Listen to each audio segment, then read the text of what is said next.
L'attaque du kibboutz par le Hamas a bouleversé la vie de la famille Sharon, avec Nir-Oz à Londres et ses parents attaqués.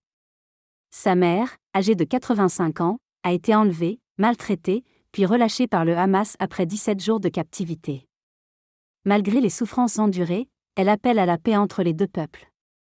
Les violences entre Israël et Gaza ont causé de nombreuses victimes des deux côtés, alimentant un cycle de violence où l'occupation et les expropriations de terres jouent un rôle prépondérant.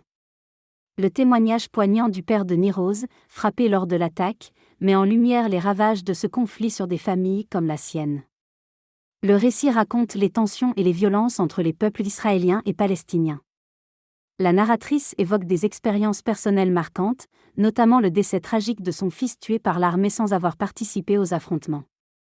Elle décrit la lutte quotidienne des Palestiniens contre l'occupation israélienne, symbolisée par la judaïsation de Jérusalem. Mouna al-Kourourde, icône palestinienne, s'oppose aux colons israéliens dans sa maison occupée. Elle utilise les réseaux sociaux pour sensibiliser et mobiliser contre les expulsions. La campagne d'Iyez Sauver Jara prend de l'ampleur sur les réseaux sociaux, mais conduit à une escalade de violence entre le Hamas et Israël, causant de nombreux morts. Malgré des tentatives passées de paix, les extrémistes des deux camps continuent de rejeter les compromis. Le Hamas, une organisation palestinienne, a été fondée en 1987 en réponse à la première intifada, devenant progressivement une menace majeure pour Israël. Encouragé par le théologien Youssef al-Qaradawi, le Hamas a justifié les attentats suicides contre les civils israéliens. Malgré les massacres et les tensions, certains Israéliens ont continué de croire en une coexistence pacifique avec les Palestiniens, tandis que d'autres, comme le ministre des Finances israélien, ont vu dans le Hamas un atout pour diviser les Palestiniens et affaiblir l'autorité palestinienne. Cette stratégie a conduit à des conséquences imprévues et à des difficultés pour trouver un interlocuteur unifié pour les négociations. La survie du Hamas a été maintenue sans pour autant le renforcer, dans le but de maintenir la division au sein de la société palestinienne. Le conflit entre Israël et le Hamas reste complexe et sans solution claire. Le texte relate le conflit entre Israël, le Hamas et l'autorité palestinienne, notamment à travers l'évolution politique et tactique des différentes parties. Israël cherche à affaiblir toute organisation rivale du Hamas pour empêcher la création d'un État palestinien.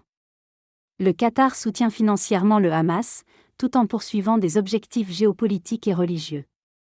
Dans ce contexte, des négociations se font pour la libération de prisonniers palestiniens en échange d'otages israéliens. Malgré les tensions et les accusations de corruption, le Hamas se présente comme un défenseur des Palestiniens, tandis que l'autorité palestinienne se veut protectrice de la cause palestinienne. Les Palestiniens, de retour dans la région de Tourmozaya, ont retrouvé leur liberté après une détention difficile, marquée par des conditions de vie dégradantes en prison. Ils expriment leur gratitude envers le Hamas pour leur libération, tout en soulignant leur appartenance au peuple palestinien dans son ensemble. La résistance contre Israël et l'occupation se manifestent à Gaza, où différentes factions se rassemblent pour lutter ensemble. La solidarité entre les différents groupes de résistance s'illustre dans leur collaboration et leur soutien mutuel. Environnés par les attaques israéliennes, les Palestiniens restent unis dans leur lutte pour la libération de leurs terres.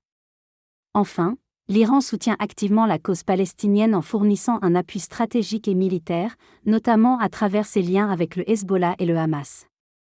En 1992, Israël expulsait des centaines de membres du Hamas vers le Liban en représailles à une attaque. Ces Palestiniens formés par la suite à la fabrication d'engins explosifs et aux attaques suicides ont tissé des relations privilégiées avec l'Iran, formant une alliance contre nature. Malgré cela, le Hamas conserve une relation politique basée sur un ennemi commun avec Israël. La résistance permet de rassembler et unifier la nation palestinienne, notamment au camp de réfugiés de Sabra où l'Iran a imposé son influence sur le Hamas. Détenu politiquement important, Marwan Barghouti a tenté de rassembler les différents courants de la résistance palestinienne autour d'un projet politique commun, en faveur de la création d'un État palestinien aux côtés d'Israël. Bien que soutenue par une majorité du peuple palestinien, cette initiative n'a pas trouvé d'écho favorable en Israël, en particulier chez le Premier ministre Benjamin Netanyahou. Marwan Barghouti, emprisonné depuis 2002, reste une figure emblématique de la lutte palestinienne pour la paix et la liberté, soutenue par sa femme et des campagnes internationales en sa faveur. La coexistence entre Palestiniens et Israéliens reste un défi quotidien, notamment lors de la cueillette des olives, symbolisant la résistance face à l'occupation et à l'extrême droite israélienne. Malgré les obstacles, la reconnaissance mutuelle de l'humanité des Palestiniens et des Israéliens pourrait être la clé vers une paix durable et une véritable coexistence dans la région.